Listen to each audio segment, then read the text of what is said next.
뭐 쉬는 시간 없이 한 1시간 반쯤 하도록 하겠습니다. 그동안 명절 잘 보내셨습니까? 이 추석이 지나면은 이때부터 바로 연말로 가기 때문에 시간이 굉장히 빨리 가죠. 특히 낮 시간이 이렇게 짧아지면은 괜히 이게 시간이 등을 미는 것처럼 그런 기분에 들고 또 날씨도 쌀쌀해지고 이럴 때 특히 환절기니까 감기 등등 질병에 조심하시기 바랍니다.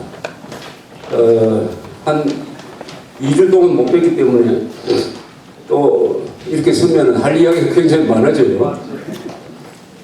지금 국제적으로 제일 큰 흐름이라고 할까, 그거는 딱 한마디로 하면 실업률입니다. 실업률. 세계적으로 지금 실업률이 상당히 증가하고 있습니다. 이 실업률이 왜 이렇게 늘어가느냐 하는 이유가 한 네 가지쯤 되겠네요. 첫째는 이 정보화 기술이 확산되면서 과거에 10사람이 쓸 자리를 한두 사람이면 충분한 그런 시스템으로 변해가고 있습니다. 소위 성역화라고 하는 그런 흐름이 하나 있습니다. 특히 한국은 이 정보화 지수, 인터넷 보유율이라든지 또는 그 인터넷 사용률이라든지 등등 이런 종합적인 그 정보화 지수가 최근 조사입니다. 한 150개국 중에서 1등입니다. 세계에서 1등입니다. 지금. 한국이 정보화의 그 속도 그리고 확산의 정도, 사람들 중에 인터넷을 할 줄 아는 사람, 집에 PC를 갖고 있는 사람 등등 이런 종합적인 평가로 한국이 세계에서 1등입니다. 산업화에는 늦었지만 정보화에는 앞서가자. 이게 조선일보가 1990년대에 보호로 내는 적이 있습니다. 그 딱 그대로 되어 있습니다. 산업화에는 늦었지만 정보화에는 앞서가자. 그러니까 한국에서도 일자리를 늘리기가 매우 어렵다는 거죠. 일자리를 만들기가. 그 다음 두 번째는 세계화, 이 경제가 세계화가 되면서 국제 경쟁력이 없는 이 기업은 어디서든지 문을 닫게 되어 있어요. 기업 국제 경쟁력이 없으면. 과거에는 그 국가에 보호무역 장벽이 있어가지고 경쟁력이 없어도 국가의 힘으로 보호를 해줬습니다.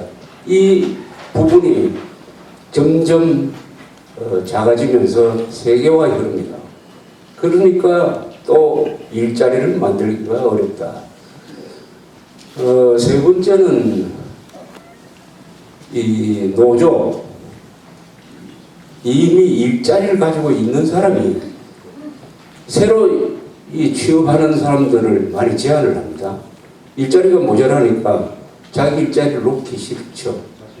그리스나 뭐 스페인 같은 데는 이 젊은 사람들이 신규 일자리를 얻는 데 대해서 노조가 많은 제한을 가하고 있습니다. 그러니까 특히 이 청년 실업이 증가하고 있습니다. 지금 통계 보면은 실업률이 전체 실업률이 10% 이상을 넘어가는 나라가 상당히 많아요. 10%.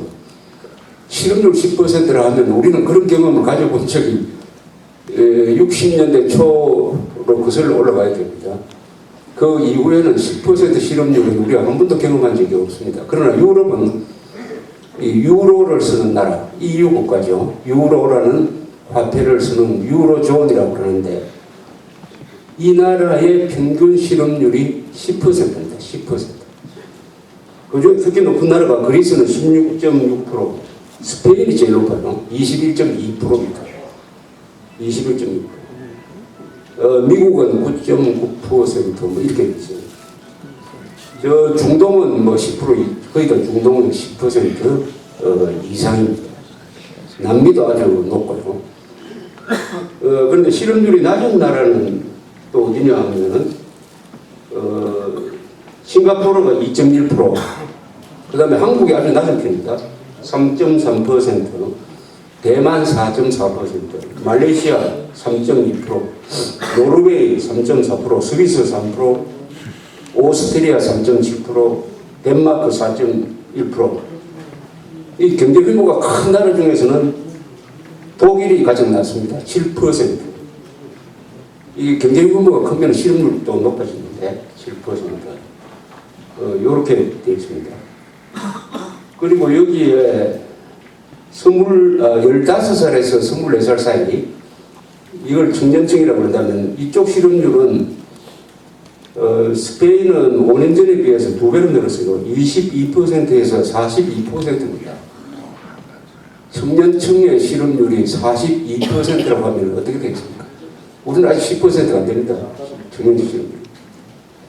그리스는 25%에서 33%로 늘고, 이탈리아는 24%에서 27%, 미국은 11%에서 18%로 늘었습니다.